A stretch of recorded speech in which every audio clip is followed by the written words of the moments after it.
So I can see here in the 12 and the Flexbox 12, they have been opened up and they are similar.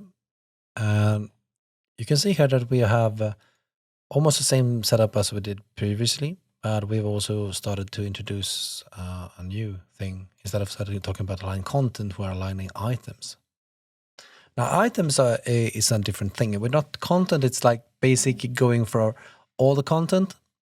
So if we go to align content center, I'll just do that to make it visually easy for you to understand. You see, it talks about this whole older children as a single group, and it aligns that group in the center, in the top, in the bottom, you know. Now, when it's talking about items, it's not trying to do that on the whole group. It takes each individual item and it looks at the row on which the item is in, and it says it's going to center it vertically. Since align talk about vertically when we have flex direction row, so it takes care of the cross axis.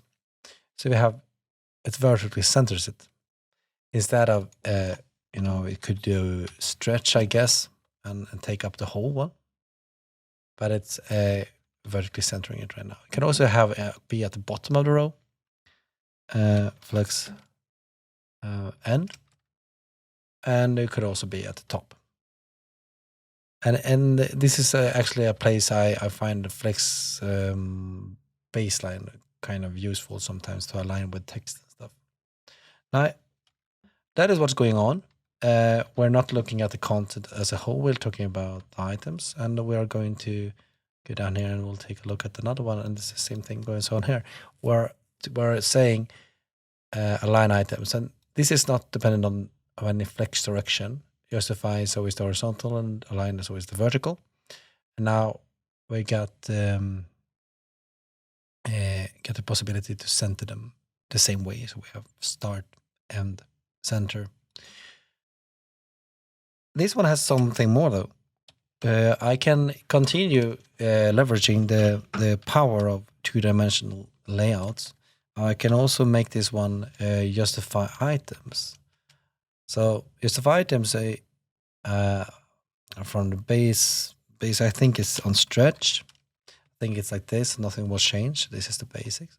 But if I wanted to just look at its inside content and decide its size and then align it centered, I can do it. I can say it in the center vertically. So it's not going to be like content, put everything in the center. It's going to be looking at each individual item and actually putting it in the center of its available space. So this one is the available column for the first one and the second one and the third one. So now it's vertically really centered on both. These two can perfectly be replaced by something called place items and center. And I can do this. And now do this here, got the same results. So these are place items for you, align items, justify items, and place items. Basically, we use it here in CSS Grid.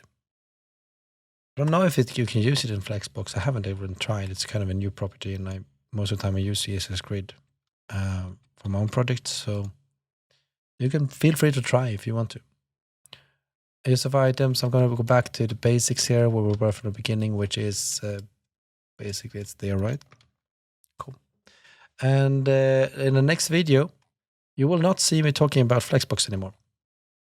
And the very reason for that is that we have kind of reached the point where I'm going to direct you to the web, Google, and to try to solve your the need for expansions you get on knowledge to solve things in the course or learn by yourself. Because this is basically how what you need to get going, to understand the difference between the two systems and to understand how the system is supposed to work. But there are, of course, a lot of more things you can do, but looking at that would take quite some time to go over in this video, and this video will be far too long. CSS Grid, though, we need to look a bit more at it. So in the next video, we'll talk about CSS Grid solely.